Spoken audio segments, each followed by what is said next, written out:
So here we're trying to look at your end-to-end model instantiation is going to go from data wrangling, feature engineering, model execution. So here the types of things we would do is how can we set up an automated framework where people just come in and have to, let's say, just write SQLs or their PySpark codes or things like that to do the data engineering piece, right? And not have to worry about orchestrations or how do I spin up clusters and how do I move data from here to there.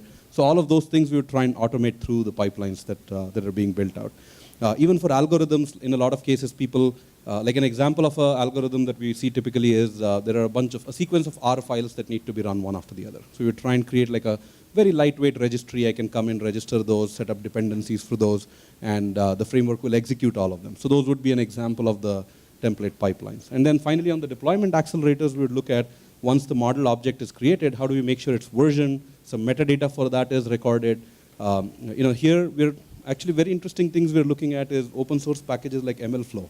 If you guys have seen that, when you're writing up your algorithm, there are a few very lightweight calls for you to insert along your code. And with that, MLflow has its own architecture of capturing all the data and tracking version history of everything that was being built automatically, right? So you'll get a very nice UI.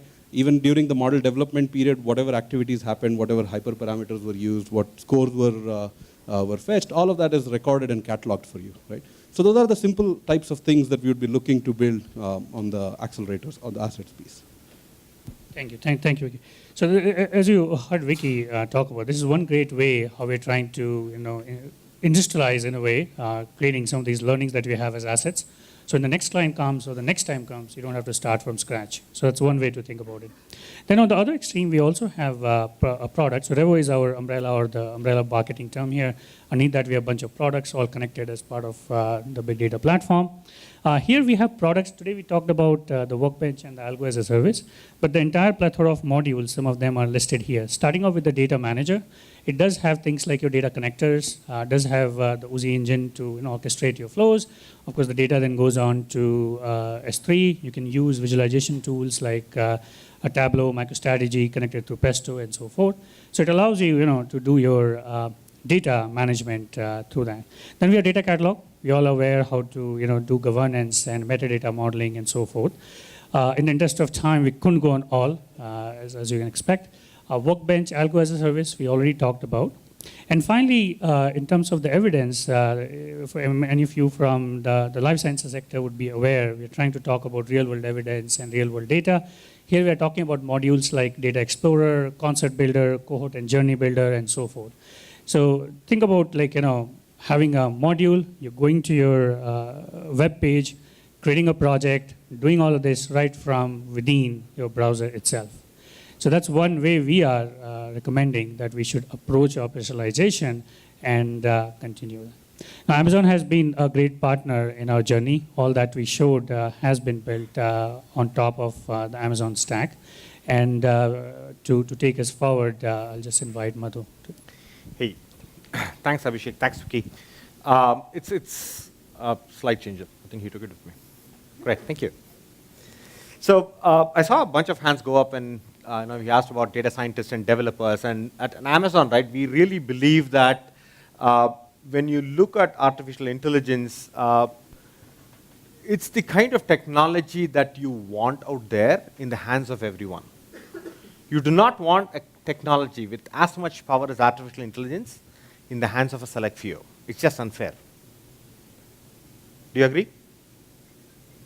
Right? Because if it's just in the hands of a few, it's the same thing that happened to digital divide will happen. Right? Those people who have access to the technology will propel themselves forward much, much faster. So the vision at Amazon has been very different, right? That we want to enable that to everyone, right? And that's sort of something I'm going to talk about the next 5 minutes. And like partners like ZS is something that we want to work with so that they can actually democratize that construct to customers, because that's the right way to do it. You take a partner, you build a set of primitives like the way Amazon does, and takes those primitives, builds capable tools on top of it like Revo, and then that is now taken by customers and they can operationalize it, take it forward as effectively. But why Amazon? One is the fact on the cloud you have extremely fast deployments, high performance and fast deployments. Remember, AI is, very importantly, machine learning is a science. It is not engineering. Any of you difference between science and engineering? Do you know doctors practice medicine as a science? Agreed?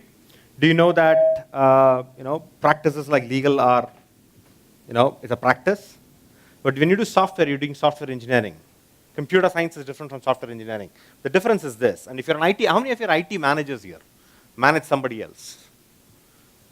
None? One hand went up. That's interesting. This is actually for you. Science basically means there is no fixed path. Everything is a diagnostic.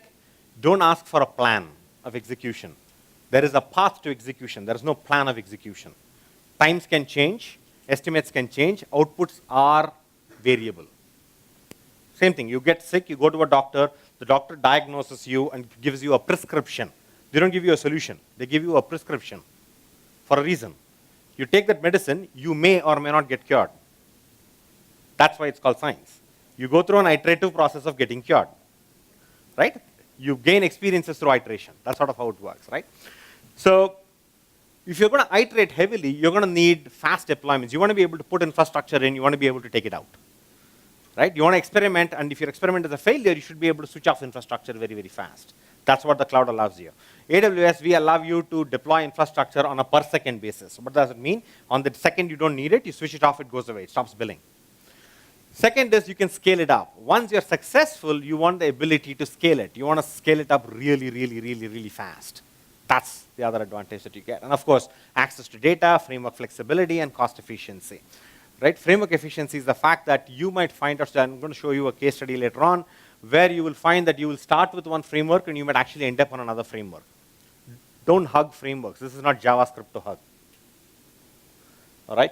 So our machine learning stack in Amazon starts with the top end. We believe this is the democratization exercise of AI. Democratization is the process where we say we're going to commoditize it, provide it so that others can use it as efficiently as possible. The top end of the stack, you have pre-packaged ready services through which you can, as a software developer, pick up technology through just 3 to 4 lines of code, have the ability for your software to see, hear, or talk. Can your software see things? Can your software hear things? Can your software talk? For your software to be able to do these things, you can use those services from recognition to Lex. That's everything out there on that slide. You can use them to actually perform those functions. Then comes the managed services layer, which a product very similar to Revo, you have a managed services infrastructure through which you would run. To power all of that, at the bottom end of the stack is the hard infrastructure and the capability, right? That supports cross-framework. We do not hug a single framework. We love TensorFlow. The most amount of TensorFlow in the world, greater than 68%, runs on AWS. We love CNTK. We love MXNet. We love PyTorch. And if there is a framework out there that you don't see, no problem. Package it as a Docker container, upload it, it will still work. Right? No point hugging a framework. Right? And this is, remember, day one pretty much of AI, right? I mean, we've had 50 years of mathematical sciences. People said, we still can't do this. And then last 3 years, we've gone through an accelerated pace. And I'm sure over the next 10 years, we're going to see a lot of frameworks, a lot of evolution. Recently, for example, Amazon and Gluon came together to sort of do this, API on top of MXNet and TensorFlow. That is a joint project between Microsoft and Amazon, right? And Gluon runs on us as well, right? And you can do a number of these things that's there. And powered by GPU instances that you want. You want flexible GPU instances, nothing that hugs the framework again. So the compute instance flexibility that you get, this slide, I actually gave it to them last week, but by the way, it got outdated already. Right? The rate of innovation at Amazon is so interesting, right? So what happens is, these are the command of compute instances, but just today morning, I saw the new U1 instances also be launched. But in essence, for your practical use cases in AI and machine learning, you'd be looking at C5, which is the compute-intensive instance for all your statistical requirements, or you'll be looking at P3s, which are GPU-powered instances to drive what you want. But what is a P3? It's a 1 petaflop machine. Remember, this will stand by its own on a single instance, happily on a top 500 supercomputer evaluation by itself. And it's $24 an hour on demand. All right? So who's doing what? I'm going to pick up some common examples given the audience we have here. We have Toyota Research, right? And Toyota's building autonomous vehicles, and they're using our platform to build autonomous vehicles. And when you build autonomous vehicles, you not only will have to train the autonomous vehicle, you also have to inference at scale. Right? There are 2 problems to it. You have hundreds of thousands of cars that will be on the road that will have to autonomously drive and make decisions. So you want to be able to make decisions on the edge and on the cloud simultaneously very, very well, and scale at that velocity. And Toyota has chosen our platform to drive it. But more interestingly, I want to show you one more. This is too simple. A category 4 autonomous vehicle, a truck, production in the US right now, right? And they have a 1,000 meter perception design that they have done that runs on it. So this is actually what a 1,000 meter perception is. When a truck is actually running at highway speeds, right, it not only will have optical visual ability to see what it sees, but it needs to have long range vision as well. But you just can't make decisions based on short range vision. Because if you're driving 65 to 80 miles an hour, right, your response window to an object that is 1 mile away is about 35 seconds. That's the total amount of time you have. So you have to make decisions on an object that far away. You can't make decisions on 100-meter objects.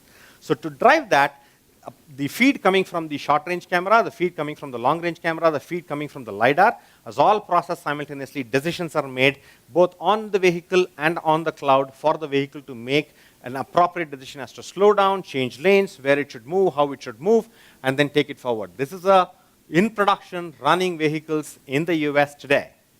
Why too simple? In that environment. 300 meters only leaves 10 seconds. Make that decision. All right? Thanks again. Abhishek, if you want to come back. And ZS has been a great partner in building and taking this into the life sciences industry as a great capability. And I'll be happy to answer questions right off if any of you have one. Yeah, so we're almost out of time, so I'll not dwell as much on this. I think we've spoken about most of the learnings that we have as we've been working with clients and building our own products around this. I think of all of these, the one thing that I would try and call out is, especially in organizations, this whole concept of an orchestrator skill, this is an increasingly important role that we see across projects, right? So you're going to have your data scientists, you're going to have your data engineers, your domain SMEs, your business partners, your change management agents. You'll have all those people, but one of the crucial success factors that we see is somebody who's capable of speaking everybody's language, understanding what's going on, and being able to orchestrate things across everybody, right? So that's one very undervalued skill, I would say, in the hunt for the unicorn data scientists. I think if we start looking at scaling aspects, looking for some people who can do this orchestration is a very, very crucial thing for organizations. So with that, I think I'll say thank you to everybody. We'll be happy to take questions, but given the time, we'll probably do it offline. So we'll be around here. You guys are free to.